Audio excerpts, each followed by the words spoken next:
बाबा बड़ी दुखाता। का भलो कैसन भरुका मती मुंह बनावत हो? अपने भाई के समझेबा ना। के संदीपवा के? हाँ जब भी होला तब हाथ छोड़े लगे ना।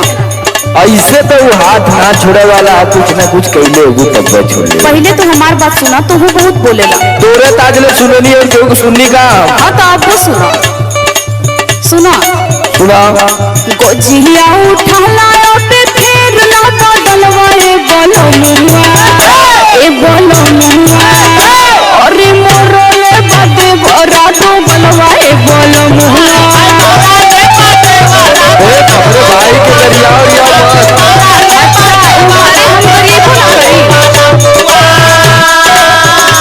अब तो वह मर ले ना।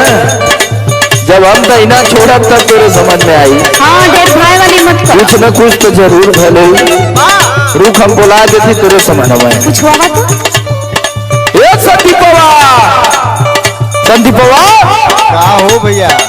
यहाँ बोला का कहत हुआ? काहे मर ले बता। अरे भैया खाना खात रहनी है, ऐसे पानी मंगनी है तो कहते कि तुम्हारा रथवा टूट गल है। करे झूठ बोलबा झूठ बोलत कौन हो? अब हम झूठ बोलत ही। अब ओकरे पास प्रूफ था ना कि वीडियो बनवले हो तोहार। अब ये देखा देखा दे अघौवा ना लौकत हो। यही सब करा तू लोगन। मंगल जब तोहरा से लोटवा में पनिया ये हो धनिया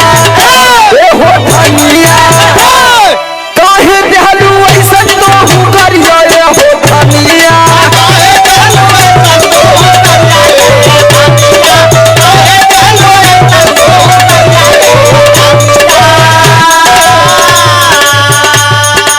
वो इतना शरीफ लड़का तही कुछ न कुछ कैले होगी। अरे हम कुछ ना केले झूठ बोलत हुआन। हाँ वो झूठ बोला ना तब सत्यवादी राजा हरिश्चंद्र के घरे से आई नहीं।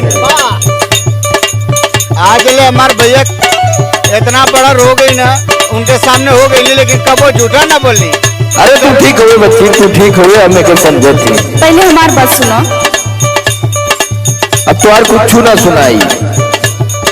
अबे नहीं डट बात करवाए सजनवा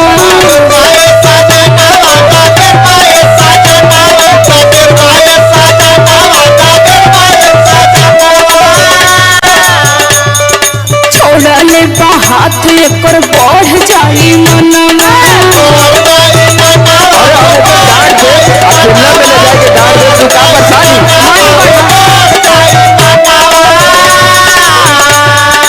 अबे नहीं डट बात करवाए सजनवा छोड़ा ले हाथ एकर बढ़ जाई मनवा। हाथ दिखाई पूरा लाल पायो लंगवाए बोलो मुआ अरे मोरो ले बाटे भरा दो बलवाए बोलो मुआ।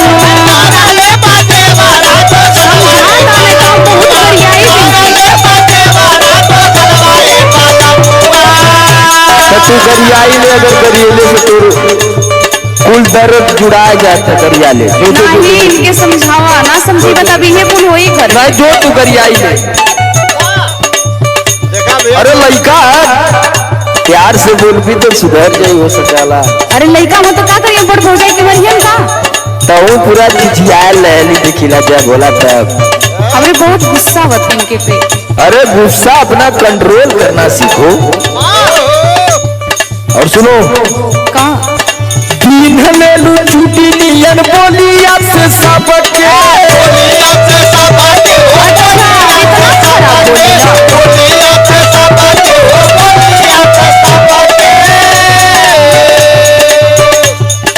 दूसरे का गलती बताइबू खाली हमके।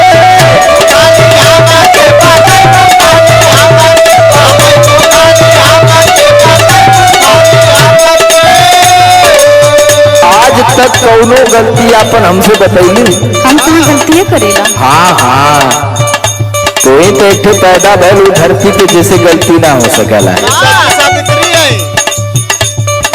पिन्हलेलू चूटी नियन बोलिया से सबके। दूसरे का गलती बताइबू खाली हमके।